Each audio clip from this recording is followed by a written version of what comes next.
പ്രതീകാത്മക ബോംബുമായാണ് ഇന്ന് കോൺഗ്രസിന്റെ കൗൺസിലർമാർ എത്തിയത്. നേരത്തെ വടക്കുംതറ സ്കൂളിൽ ബോംബ് സ്ഫോടനം ഉണ്ടാവുകയും ഒരു വിദ്യാർത്ഥിക്കും പരിക്കേൽക്കുകയും ചെയ്തിരുന്നു. ഇന്ന് കൗൺസിൽ ഉടൻ തന്നെ പിരിച്ചുവിടുകയും ചെയ്തു. ഇപ്പൊ എന്തായാലും ഈ കൗൺസിലർമാർ ഉണ്ട്. ഇപ്പോ ഇങ്ങനെ ഒരു പ്രതീകാത്മക ബോംബ് നിർമ്മിച്ച് കൊണ്ടുവരാൻ ഒരു സാഹചര്യം എന്ന് പറയുന്നത് ഇവിടെ ഭരണക്കാരുടെ അതേ മാനേജ്മെന്റിലുള്ള സ്കൂൾ ആയതുകൊണ്ടാണോ? അല്ല, കഴിഞ്ഞ 10 വർഷമായിട്ട് പാലക്കാട് നഗരം ഭരിക്കുന്നത് BJP ആണ്. കഴിഞ്ഞ 5 വർഷമായി ആ സ്കൂൾ പൂട്ടിക്കിടക്കാണ്. ആ 5 വർഷം സ്കൂൾ പൂട്ടിക്കിടക്കുമ്പോൾ സാധാരണ സ്കൂൾ തുറന്നിക്കുന്ന സമയത്ത് ആ സ്കൂളിന് ഒരു ഫീസിബിലിറ്റി സർട്ടിഫിക്കറ്റ് കൊടുക്കും. ആ ഫീസിബിലിറ്റി സർട്ടിഫിക്കറ്റ് കൊടുക്കുന്നത് പാലക്കാട് നഗരസഭയാണ്. അത് RSS നേതൃത്വത്തിലുള്ള ഒരു വ്യാസവിദ്യാപീഠം പറഞ്ഞ ഒരു സ്ഥാപനമാണ് നടത്തിക്കൊണ്ടിരിക്കുന്നത്.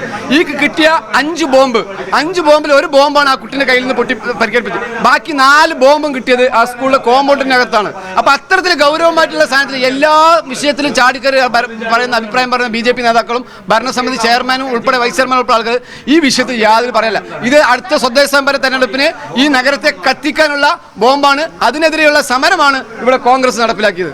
ഇന്നിപ്പോ ഈ ഒരു അടിയന്തര കൗൺസിലായിരുന്നു. നിങ്ങളുടെ പ്രതിഷേധം എത്തിയതും അത് അവസാനിപ്പിക്കാനുള്ള കാരണം അവർക്ക് ഇതിന് മറുപടി പറയാനില്ല. അവർക്ക് ഈ വിഷയത്തിൽ ബോംബുമായ വിഷയത്തിൽ ഒരു മറുപടി പറയാനില്ല. അതിനെതിരായിക്കൊണ്ടാണ് ഈ MLA ഓഫീസും നിരന്തരമായിട്ടുള്ള ഈ ആരോപണങ്ങൾ പ്രതിഷേധങ്ങൾ നടത്തിക്കൊണ്ടിരിക്കുന്നത്. അവർക്ക് മറുപടി ഇല്ല. വൈസ് പ്രസിഡന്റിന്റെ കാര്യം നിങ്ങൾക്ക് എല്ലാവർക്കും അറിയാലോ.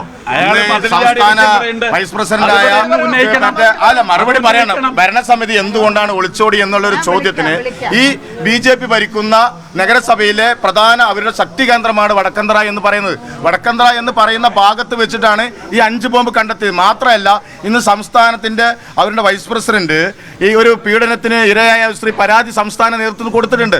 അതിന് മറുപടി പറയാൻ നഗരസഭയ്ക്ക് സാധിക്കാത്തതിന്റെ പേരിലാണ് ഇന്നത്തെ കൗൺസില് വേഗം പിരിച്ചുവിടാനും അതിന് മറുപടി പറയാൻ അവർക്ക് മുട്ടുകുത്തുമെന്നുള്ള ഒറ്റ ഒരു പേടി കൊണ്ടാണ് ഇന്നത്തെ മറ്റേ കൗൺസിൽ നടത്താതെ അവർ തിരിച്ചുപോയത്. അവർക്ക് ഉത്തരമില്ല.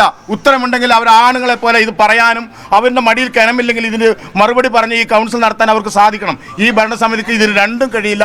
ഇത് അവർക്ക് തെറ്റാണെന്ന് ബോധ്യമുണ്ട്. ആ തെറ്റിന് മുമ്പിൽ തലകുനിച്ച് ഓടിപ്പോവുകയാണ്. അതുകൊണ്ടാണ് ഇന്ന് കൗൺസിൽ നടക്കാതിരിക്കാൻ കാരണമായത്. തുടരും. എന്തായാലും ഇത് കള്ളി വെളിച്ചത്ത് കൊണ്ടുവരും. ഈ കള്ളൻ ആരാണെന്ന് അറിയണം. അല്ലാതെ MLA മാത്രം കുറ്റപ്പെടുത്തിയിട്ട് കാര്യമില്ല. ഇവിടുത്തെ വൈസ് ചെയർമാനായിരുന്ന സംസ്ഥാന BJPയുടെ വൈസ് പ്രസിഡന്റാണ് ഈ പീഡന കേസിൽ പ്രതിയാണ്. അദ്ദേഹത്തിനെതിരെ നടപടി വേണം. അത് നീക്കി പുറത്തു വരണം. അതിനാണ് ഇന്ന് കൗൺസിൽ വേഗം പിരിച്ചിട്ടിരിക്കുന്നത്. അല്ലാതെ ഈ ബോംബ് ഇതൊന്നുമല്ല. കൗൺസിൽ പിരിച്ചു വിട്ടത് അവർ ഫേസ് ചെയ്യാൻ പറ്റാത്ത ഒരു ഇതുകൊണ്ടാണ് ഇന്ന് യോഗം വേഗം അവസാനിപ്പിച്ച്. എന്തായാലും ഞങ്ങൾ തുടരെ സമരമുണ്ടാവും. UDFിന്റെ നേതൃത്വത്തിൽ ഇതിനെതിരെ പ്രതിഷേധം ശക്തമായി മുന്നോട്ട് പോകാൻ തന്നെയാണ് UDFിന്റെ തീരുമാനം. എന്തായാലും തീർച്ചയായിട്ടും ഉണ്ടാവും. ഇതിന് ഞങ്ങൾ വിട്ടുനിൽക്കുക. എല്ലാ ലേഡീസ് കൗൺസിലർമാരും എല്ലാം ഇന്ന് പങ്കെടുത്തിട്ടുണ്ട്. ഇത് തുടർന്നുണ്ടാവുമെന്ന് അറിയിച്ചോളൂ.